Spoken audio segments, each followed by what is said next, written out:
कराची मां ख़बर ईंदा हलो त कराची जे मुख़्तलिफ़ इलाइक़नि मां हिकु ख्वाजा सिरा समेत 4 ॼणनि जा लाश हथ मुख़्तलिफ़ वाक़िअनि में 3 ॼणा ज़ख़्मी थी पिया।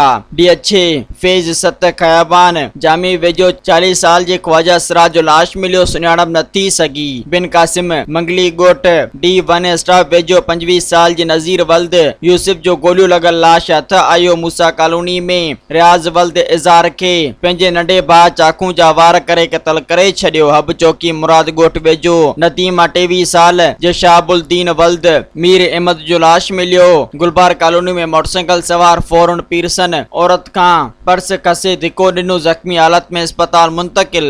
मज़ीद ख़बरनि ऐं तफ़सीलात लाइ विज़िट कयो असांजी वेबसाइट www.awamiNewsHD.com ऐं ॾिसंदा रहो अवामी न्यूज़ HD।